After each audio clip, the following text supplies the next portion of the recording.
Hi friends, welcome back to Cook with Raji. இன்னைக்கு நம்ம சேனல்ல நம்ம பார்க்க போற ரெசிபி ஒரு ஸ்வீட் ரெசிபிங்க. இந்த ஸ்வீட் ரெசிபினா நான் செய்ய போறது கேசரி. கேசரியில என்ன நீ புதுசா காட்ட போற அப்படின்னு நினைக்கிறீங்களா? அப்படி இல்லைங்க. நம்ம என்னதான் நம்ம டெய்லி வீட்ல செஞ்சாலும் அது ஒரு டேஸ்ட் வித்தியாசமா இருக்கும். எதுக்கு எவ்வளவு போடணும் அப்படிங்கிற ஒரு மெஷர்மெண்ட் இருக்கு. அந்த மெஷர்மெண்ட் மாறிச்சுன்னா அந்த கேசரியே நல்லா இருக்காது.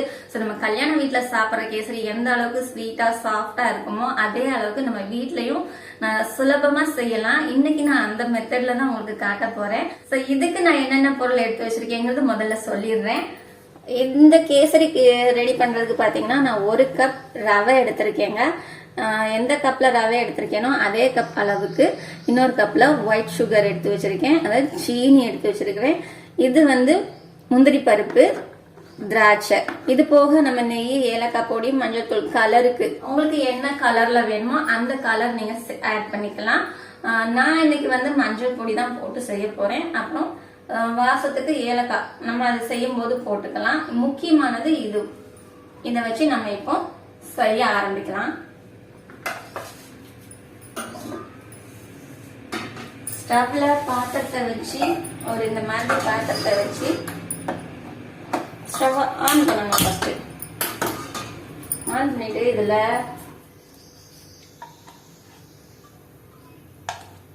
இது குட்டி ஸ்பூனா இருக்கிறதுனால நான் ஒரு 3 ஸ்பூன்ல இருந்து 4 ஸ்பூன் அளவுக்கு நெய் சேர்த்துக்கிறேங்க.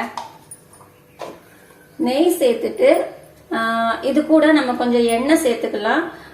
இது வாசனை இல்லாத எண்ணெய், எந்த எண்ணெய்னாலும் சரி. இதுல ஒரு 50 கிராம் அளவுக்கு எண்ணெய் சேர்த்துக்கோங்க. இந்த எண்ணெய் ரொம்ப சூடா இருக்கக்கூடாது. லைட்டா சூடா இருக்கும் போதே நம்ம முந்திரி பருப்பு போட்டுக்கலாம். முந்திரி பருப்பு போட்டு கொஞ்சம் நல்லா ஃப்ரை பண்ணிக்கோங்க.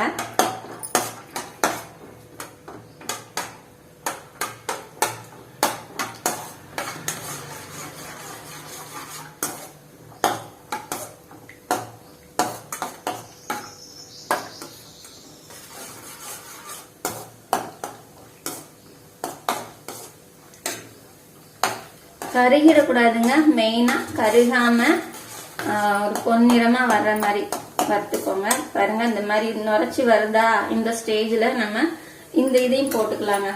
கிஸ்மிஸ் பழம் இதையும் போட்டு அந்த பழம் நல்லா பபிள்ஸ் மாதிரி வரும்ல, அந்த ஸ்டேஜ்ல நம்ம இதை எடுத்துடலாம்.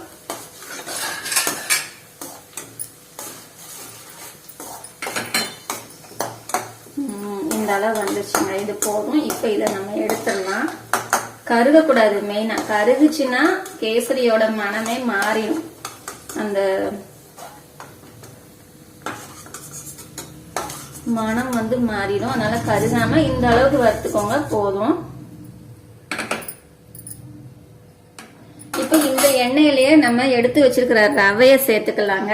1 கப் ரவை சேர்த்துட்டு இது நல்லா வறுத்துக்கலாம். அந்த ரவையோட பச்சை வாசம் போற அளவுக்கு நல்லா வறுக்கணும். நீங்க வறுத்த ரவையா இருந்தாலும் பரவாயில்ல, வறுக்காத ரவையா இருந்தாலும், கடையில வறுத்த ரவைன்னு சில விற்பாங்கல்ல, அது வாங்கினாலுமே நீங்க இந்த மாதிரி வறுத்துக்கோங்க. ஏன்னா நம்ம கேசரிக்கு ரவையை அப்படியே பச்சையா போடக்கூடாது.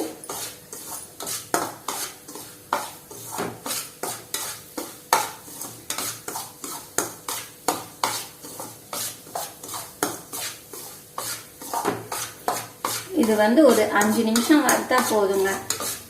5 நிமிஷத்துல நல்லா வறுவரும். இந்த வெந்து வந்துடும் போல.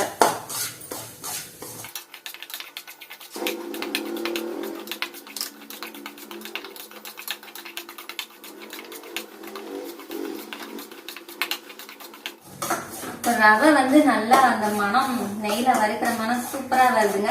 இந்த ஸ்டேஜ்ல நம்ம ஸ்டவ் ஆஃப் பண்ணிக்கலாம். ஏன்னா கருகிடக்கூடாது ரவை. ஸ்டவ் ஆஃப் பண்ணிட்டேன். இப்ப ஸ்டவ் ஆஃப் பண்ணிட்டு இந்த அடுப்புல நான் தண்ணி சூடு பண்ணிக்க போறேங்க.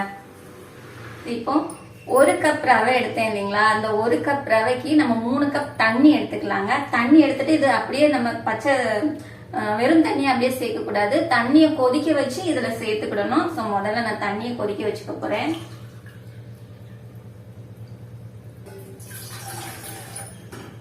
1 2 2 தான் வந்திருக்கு.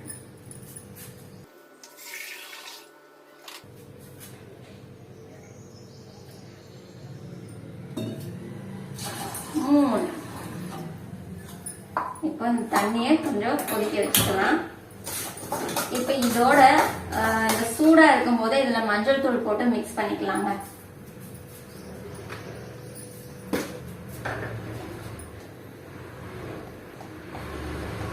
நான் வந்து மஞ்சள் தூள் போடுறேன். உங்களுக்கு ஃப்ளேவருக்கு நீங்க கலர் கேசரி கலர் சேர்த்துக்கலாம், அல்ல குங்குமப்பூ அது சேர்த்துக்கலாம். குங்குமப்பூ போட்டீங்கன்னா தண்ணியில ஊற வச்சு நீங்க எப்ப போடுறீங்களோ அதுக்கு முன்னாடி சுடு தண்ணியில ஒரு 10 நிமிஷம் ஊற வச்சு போட்டீங்கன்னா அந்த கேசரி கலர் வரும். ஸோ நான் இன்னைக்கு மஞ்சள் தூள் தாங்க போடுறேன். போட்டு கிண்டி வச்சாச்சு. தண்ணி கொதிக்கட்டும். இந்த கொதிச்ச உடனே தண்ணி அதில் ஊற்றிடலாம். தண்ணி பார்த்தீங்கன்னா கொதிச்சிருச்சுங்க. இப்போ இந்த ஸ்டவ் ஆஃப் பண்ணிட்டு இந்த ஸ்டவ்வை பற்ற வச்சுக்கலாம். இதை சிம்லே வச்சிருங்க, ஏன்னா தண்ணி ஊத்துற வரைக்கும். இப்போ இந்த எடுத்துட்டு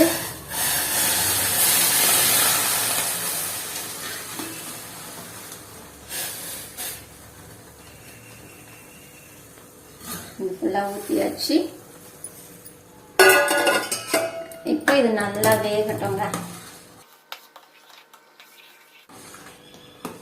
ரவை வந்து நல்லா வெந்து வரணும். ரவை வெந்ததுக்கு அப்புறமா தான் நம்ம இந்த சீனியை ஆட் பண்ணணும், அந்த வெள்ளை சர்க்கரையை. அதுக்கு முன்னாடி நம்ம சர்க்கரையை ஆட் பண்ணிட்டோம்னா ரவை வேகாது.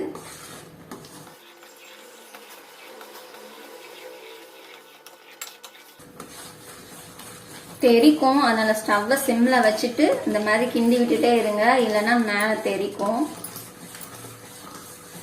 இப்ப இந்த பபிள்ஸ் எல்லாம் தெரிச்சு வருது இல்லையா, இந்த ஸ்டேஜ்ல இந்த அடங்குது பாத்தீங்களா, அந்த பபிள்ஸ் எல்லாம் அடங்கிடணும். இப்போ இந்த ஸ்டேஜ் வரும்போது நம்ம இந்த வெள்ளை சர்க்கரையை ஆட் பண்ணிக்கலாங்க.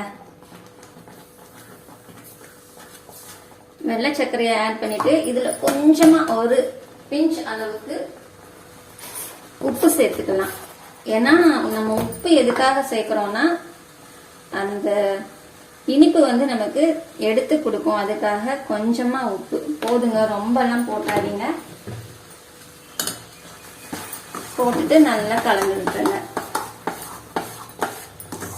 இது கூட நம்ம வறுத்து வச்ச முந்திரி, ஏலக்காய், முந்திரி அப்புறம் திராட்சை இது போட்டுக்கலாம். போட்டு இது கூட ஏலக்காய் பொடியும் சேர்த்துக்கலாம். ஏலக்காய் பொடி இது நான் வீட்டிலேயே அரைச்சி வச்ச பொடிங்க, நல்ல மணமா இருக்கும். இதெல்லாம் சேர்த்து நல்லா கிண்டி விட்டுக்கலாம். இது எந்த அளவுக்கு கிண்டணும்னா அந்த நம்ம எண்ணெய் நெய் எல்லாம் ஊத்தணும்ல, அது தனியா திரிஞ்சு வர்ற அளவுக்கு நம்ம இத கிண்டி விட்டுட்டே இருக்கணுங்க. ஸ்டவ் சிம்ல வச்சு, ஹைல வச்சீங்கன்னா பிடிச்சிரும்.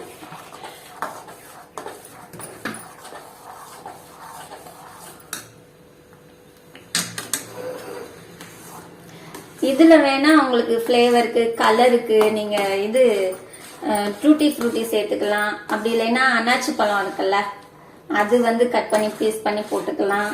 உங்களுக்கு என்ன நட்ஸ் பிடிக்குதோ அதை போட்டுக்கலாங்க. பைனாப்பிள் போட்டா சூப்பரா இருக்கும், பொடி பொடியா கட் பண்ணி. கல்யாண வீட்டுல எல்லாம் சாப்பிட்டதுல ஒரு சில கல்யாண வீட்டுல ஆப்பிள் பழம் கூட நறுக்கி போட்டிருப்பாங்க, அது இன்னும் நல்லா இருக்கும். நமக்கு என்ன ஃபிளேவர் வேணுமோ, ஃப்ரூட் வேணுமோ, அதெல்லாம் என்ன நட்ஸ் வேணுமோ அதை நம்ம விருப்பம் தாங்க சேர்த்துக்கலாம்.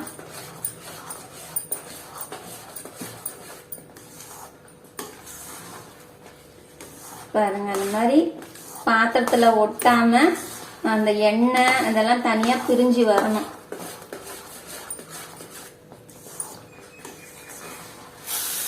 பாத்தீங்களா, பாத்திரத்துல ஒட்டாம அப்படியே கரண்டிலையும் ஒட்டாம எப்படி வருது, இந்த மாதிரி வரணுங்க.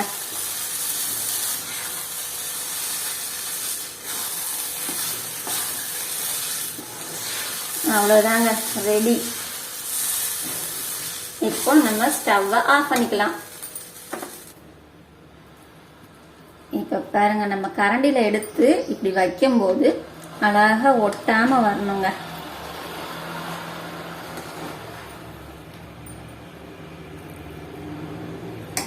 சூப்பரா இருக்குல்ல, பார்க்கவே அழகா இருக்கு. இத டேஸ்ட் பார்த்துடலாம் எப்படி இருக்குன்னு.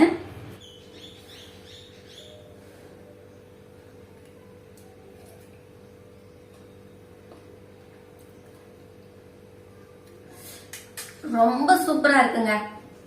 ஏன்னா நம்ம கொஞ்சம் உப்பு சேர்த்திருக்கோம், அதனால அந்த இனிப்பு வந்து நல்லா தூக்கி கொடுக்குது. 1 கப் ரவைக்கு 1 கப் சர்க்கரை, கரெக்டான மெஷர்மெண்ட்டுங்க. அப்புறம் நெய், எண்ணெய்லாம் நீங்க பார்த்து எந்த அளவுக்கு தேவையோ, நான் ஊத்துனேன்னா அந்த அளவுக்கு நீங்க ஊத்திக்கோங்க. அதிகமாவும் வேண்டாம், கம்மியாவும் வேண்டாம். அதிகமா ஊத்துனா திகட்டும், கம்மியா ஊத்துனா மாவு வந்து ரவை வந்து களி மாதிரி ஆயிடும். வேக வைக்கிறதுக்கு தண்ணியும் நீங்க இந்த 3 கப், 1 கப் ரவைன்னா 3 கப் தண்ணி ஊத்துங்க. அதிகமா தண்ணி ஊத்துனாலும் அல்வா மாதிரி கொலன்னு வந்துடும், அதுவும் நல்லா இருக்காது.